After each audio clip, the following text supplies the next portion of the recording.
Hey, Song. Hey, Justin. Nice hair, man. Hey, you too. Dude, that long again. I'm going for the Han look too. That's right. Yeah.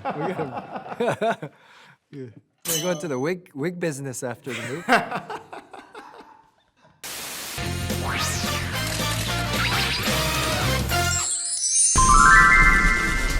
My brother's about to hurt a lot of people. It's on me to stop him. Whatever's on you, it's on us. He's got his own private army. We need help. No way. So how do y'all want to play this? Fast. I lost count after 200, so I don't have the exact number for you. I would say that the scale of this movie by far is the biggest we've ever attempted. I know that we passed 200 on another film, but for sure this one we crashed more cars than any other. Oh man, you're trying to stir things up, huh?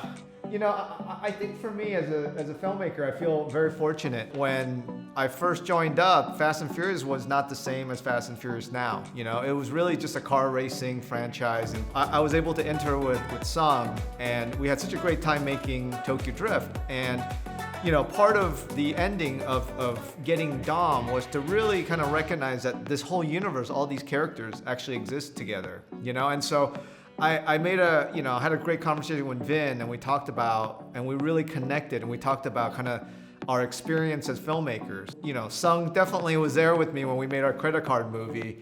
And I could tell you, you know, I think when Michelle a lot of times talk about us, you know, about Fast and Furious, she talks about us representing the group that was on the other side of the tracks, you know? And that actually really rings true, you know? And it feels like, you know, none of us were supposed to be here because, you know, in various points of our career, people are always saying, yeah, you shouldn't be doing this, or you can't do this, or you can't do that.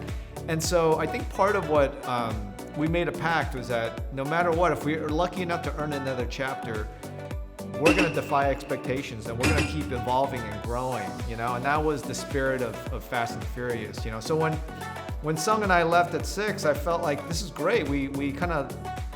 We built it to something very special. It was time to try other things, but we left it better than we found it. So yeah, it was very emotional to leave, but for me, I actually never felt like I fully left either, because like, you know, Vin would call me, the studio was always so gracious and always, you know, extending an open invitation whenever I want to come back. And so I knew that if I was going to come back, it had to be something very organic, you know, and a part of that is about growth and evolution. And if we could tell a story that's more, you know, hopefully compelling, but we could also kind of push the scale of things organically, that is what, you know, makes it all worth it. When I left, you know, obviously, you know, the decision was made that Brian O'Connor was gonna be part of this universe, even after Paul's passing. And for me, I think that is something that I will never take for granted, you know, and I wanna make sure, you know, whatever we do in a very respectful way. I think to know that his character is living on means a lot. I know to me, I know to all the fans. And it's something that, you know, creatively, we're always talking about making sure that we respect Paul, and at the same time as we're building out our next chapters. It was very emotional for me, you know. I think that I think this was something that was very much earned. Obviously, Han is very special to me. I feel like I grew up with Han, with Sung, and you know, we've gone through such a great journey. So when we left, I felt like, okay, that's it. That's the end of our chapter with this character. But then when I found out what happened, Sung was with me. We were at this Better Luck Tomorrow screening at the Egyptian. One of the fans brought up Justice for Han. I was really curious, and when they told me what happened, I was blown away. I was baffled. I didn't know, like, why would anybody do that? And also the treatment to Han, you know, that made no sense to me. So yeah, I definitely like emotionally reacted, and I had a very similar reaction to the fans. And so when I came back, it just felt like, wow, it's almost like poetic. I feel like this movement for Justice for Han was needed, but at the same time, me coming back felt like, oh, I get to now re-engage with Han and Sung, and so it felt very much like it was meant to be, you know. And I give the fans so much credit for them to love that character so much that when there was something that was wrong, they voiced it to a point where I think we could have a real discussion. So having him come back, you know, that for all that to happen meant a lot. And so the creative with Sung, that was just the icing on the cake. That was just fun, you know? Yeah, you know, it's a special opportunity, you know, to be able to continue to work with your friend in this business. It's rare, you know. You meet so many people on a set, on one project, and sometimes you never see them again. But, you know, Justin and I, you know, we spent most of our careers together. It's funny how we started with Han, and now we're back with Han, but we're older. And I think if, you know, the Justice for Han campaign started a little earlier, I don't think maybe we wouldn't have been ready as just people. You know, Justin's a father, he's older, I'm older. You know, life lessons have taught us certain things that we can put into our art. So, you know, it was an honor to be invited back from the fans. It was an honor to be able to work with your friend that cares about this character so much. I mean, it means so much as an artist to have someone care about a character, you know, and understand you deeply enough to know where your strengths are and your weaknesses are, and to be able to affect people through a character, and to do it with a friend that you started your career with. You know, that journey together is really the Hollywood dream come true, you know? Yeah, you know, I think on every level, I think on the story level, it meant a lot for us to earn that scene. But for, you know, just us as, you know, the cast and me, you know, it was just nice to be able to kind of share that space again. It was interesting because we were shooting in London. I feel like I saw Sung, and, you know, but I didn't even realize the emotional impact it was going to have when we're all in that moment and just reconnecting. That was like it felt very real, and it was a true connection, even though we've seen each other. But for that moment to happen, it really did feel like the weight and the emotion of it was very true. And time, you know, time is a test of truth. After years of not seeing each other, coming back together, the camera doesn't lie. You know, we did miss each other. You realize all those years together and all those films together, there is a bond, you know, and we are family. And it's just, you know, it's hard to describe in words, because it's just something that I think we as humans need, and we know when it's honest or not. Well, Justin hasn't changed in his approach to actors. And as a director, you are the coach. You're the coach of the team. You know, you set the tone, you set the energy. Justin just has a natural leadership ability. The energy and the communication and the feeling of being supported by the director has always been there from the beginning. And that's why the actors from the Fast and Furious franchise, and any project that Justin works on, they want to keep working with him. They love it when he comes back because they feel protected as actors. So that, in terms of his process as a director, hasn't changed. But what has changed is the scope and the level of, you know, ability. You know, after years and honing his craft and still seeing that he has passion for what he does is inspiring. And he's still trying to put his fingerprint on these films that he makes and have a deeper message to it somehow.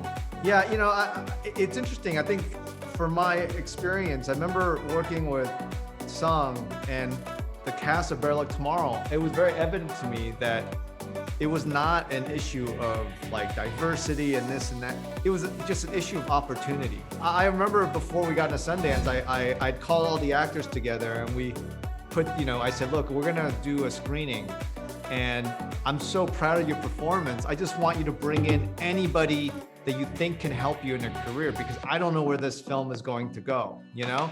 And we had this one screening, and it was like the worst screening in my life. And these were all people that were supposed to be there to try to help them, because I just felt like I was baffled. And I realized that, you know, now that I have all this time, is that people like were so conservative that they were not looking at them as actors putting on a good performance. They were looking at them as commodity and going, well, why would I support them? There's no Asian American playing roles. I can't make, it was a business thing. It was so disgusting to me. And so what I really was proud of is that our film then got into Sundance and everybody's kind of created more opportunities for themselves, And I think through the times, going in there and trying to have that real dialogue was tough. It was tough, and even when making Tokyo Drift. But I got to give Universal a lot of credit, because once I had that conversation with them, they were open to really changing the process. And I realized that it wasn't even about like racism or anything. It was just the way things were done, and they just didn't think about changing it. And so I was kind of proud to be able to get in there and have that right conversation. And and through time, I still think it's an ongoing thing. And there's still some like really, I can't, there's still a lot of bias and crap and politics in what we do. But what I love is that good business is about working with talented people.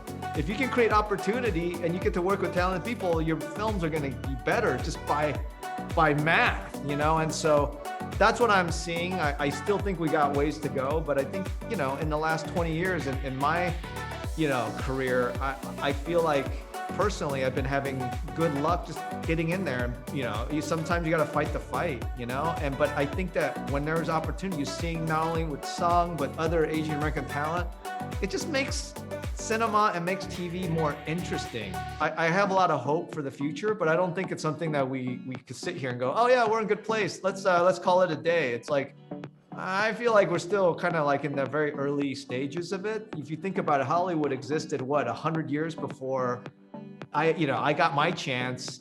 And so I feel like there's still a lot of growth to be had. And the more people that have opportunities, they're going to have the opportunity to have those dialogues. And that's what I'm excited about. Yeah, and it's becoming a global world more and more each day. I mean, when we started, the timing was perfect because it's when most of the Asian American students throughout the colleges in America started on email. So they were able to, come together and share this information called Better Look Tomorrow, a film that represented their faces and their generation for the first time. And I think opportunities, at least the way I see it now, I mean, when we were making Better Luck Tomorrow and Tokyo Drift, most of the Asian American actors I knew were unemployed.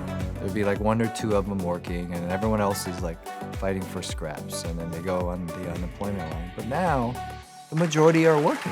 Maybe it's not, the characters or the 3 dimensions that they're looking for, but there's more opportunities today because there are more people behind the camera, that are making decisions. And I think social media and the internet has brought people together, and now people are demanding to see their face on screen. So it's baby steps, and then when you take a few steps, back. But I think through art and films like Fast and Furious, it shows that, diversity can convert to commerce. It does work. There is business by putting people of all different shapes and colors in the film. So I feel very optimistic, And I realize I'm not alone, man. We got directors, we got other actors, we got writers, producers in the game. We're all kind of trying to achieve the same thing, is to, show the world as it is through our art. So very optimistic.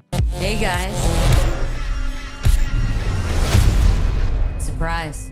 Nice clubhouse.